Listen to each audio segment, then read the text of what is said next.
Hello প্রিয় শিক্ষার্থী ভাই বোনেরা, তোমরা সবাই কেমন আছো? আই হোপ তোমরা সবাই ভালো। তো তোমরা যারা এইচএসসি 2024 পরীক্ষায় যদি তোমাদের পরীক্ষা অতি নিকটে, কয়েকদিন পরেই চলে আসছে তোমাদের পরীক্ষাটা। তো এই পরীক্ষাতে তোমরা যদি ভালো রেজাল্ট করতে চাও তাহলে তোমাদেরকে একটু পরিশ্রমী হতে হবে এবং কৌশলী হতে হবে, ঠিক আছে? আজকে আমি কিছু গুরুত্বপূর্ণ টিপস অ্যান্ড ট্রিক্স শেয়ার করব, যেগুলো অ্যাপ্লাই করলে ভালো ফলাফল করতে পারবা, ঠিক আছে? এটা আমার লাইফের ক্ষেত্রেও হয়েছে। সো তোমাদেরকে এই টিপসগুলো শেয়ার করব, অবশ্যই তোমরা স্কিপ না করে মনোযোগ সহকারে দেখতে থাকো ভিডিওটা। আই হোপ তোমাদের উপকারে আসবে, ঠিক আছে? চ্যানেলটা সাবস্ক্রাইব না করে রাখতে ভাইয়া চ্যানেলটা সাবস্ক্রাইব করে রাখতে পারো, কারণ তোমাদের বিভিন্ন গুরুত্বপূর্ণ ভিডিও এই চ্যানেলে আপলোড করা হয়, ঠিক আছে?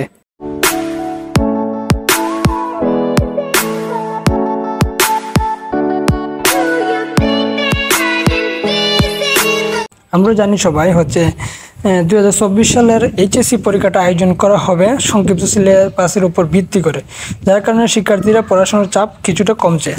এখন যদি শিক্ষার্থীরা একটু ভালোভাবে পরীক্ষা প্রস্তুতি গ্রহণ করে তাহলে তাদের ভালো রেজাল্ট করা সম্ভব, ঠিক আছে? তবে এখন কিভাবে প্রস্তুতি গ্রহণ করবে তা নিয়ে রয়েছে অনেক সংশয়। আমরা কথা বলবো কিভাবে শিক্ষার্থীরা ভালো ফলাফলের জন্য চেষ্টা করতে পারে। প্রথম কাজটা শিক্ষার্থীকে অবশ্যই সংক্ষিপ্ত সিলেবাস অনুযায়ী পড়তে হবে। তবে সংক্ষিপ্ত সিলেবাস সম্পূর্ণ অংশ পড়ার কোনো দরকার নেই, কারণ সৃজনশীল অংশে অবশ্যই বাছাই করার সুযোগ দেওয়া হবে। এক্ষেত্রে শিক্ষার্থীরা গুরুত্বপূর্ণ কিছু অধ্যায় পড়লেই হয়ে যাবে, ঠিক আছে? যেহেতু তোমার হাতে সময় খুব কম, সো কিছু গুরুত্বপূর্ণ অধ্যায়গুলো পড়লেই, যেগুলো মোস্ট ইম্পর্টেন্ট অধ্যায়, সেগুলো পড়লেই হবে, ঠিক আছে? যে অধ্যায়গুলো থেকে তাদের প্রশ্ন এইচএসসি 2024 কমন পড়বেই এমন অধ্যায়গুলো পড়া উচিত, অর্থাৎ যে টপিকগুলো থেকে প্রশ্ন আসবে সেগুলো পড়লে হবে, ঠিক আছে? আই হোপ বিষয়টা বুঝতে পারছো তোমরা। সম্পূর্ণ সিলেবাস পরে সময় নষ্ট করার কোনো দরকার নেই, যেহেতু কম সময় আছে।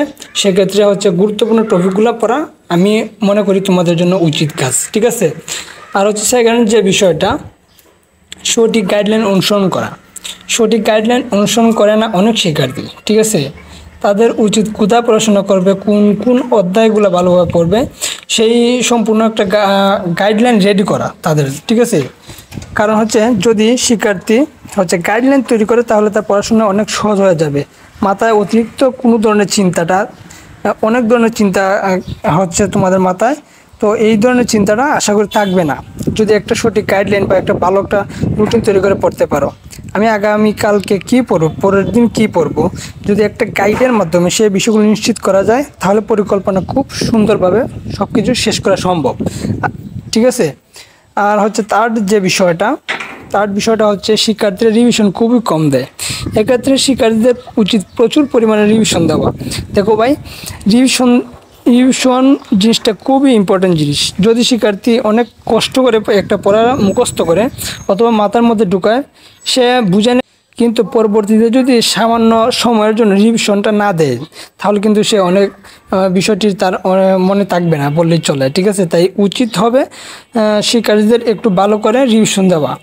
এক্ষেত্রে প্রতিটি অধ্যায় শেষ করে রিভিশন দেওয়া যেতে পারে, প্রতিটি বই শেষ করে আবার রিভিশনও দেওয়া যেতে পারে, সাপ্তাহিক একটি পরীক্ষা দেওয়া যেতে পারে, ঠিক আছে? প্রতিটি বইয়ের উপর পরীক্ষা দেওয়া যেতে পারে। এভাবে নিজেকে আলাদাভাবে প্রস্তুত করে নিতে পারবে তোমরা, ঠিক আছে? আর এইচএসসি পরীক্ষা ভালো ফলাফল করতে তোমাদের একটি এক্সট্রা টিপস দিতেছি আমি। এই টিপস অ্যাপ্লাই করলে আমিও করেছি এই টিপসটা। তো তোমাদের লেখাটা একটু সুন্দর করতে হবে, ঠিক আছে? তোমাদের রাইটিংটা যদি একটু সুন্দর করে লিখতে পারো, পরীক্ষায় যদি ভালোভাবে উপস্থাপন করতে পারো, ঠিক আছে, তাহলে কিন্তু ভালো একটা রেজাল্ট করা সম্ভব। স্যাররা কিন্তু তোমাদের সম্পূর্ণ পেপার দেখতে পারে না, ঠিক আছে? এক্ষেত্রে তুমি যদি একটু সুন্দরভাবে লিখে, ঠিক আছে, কমন না আসলেও যদি একটু সুন্দরভাবে লিখে লেখাটা যদি একটু সুন্দর হয়, ভালোভাবে উপস্থাপন করতে পারলে আই হোপ তোমার রেজাল্টটা ভালো আসবে, ঠিক আছে? সো আজকের ভিডিওটা মূলত এতটুকুই। তোমরা সবাই ভালো থাকবা, সুস্থ থাকবা, তোমাদের সবার জন্য শুভকামনা। Take care.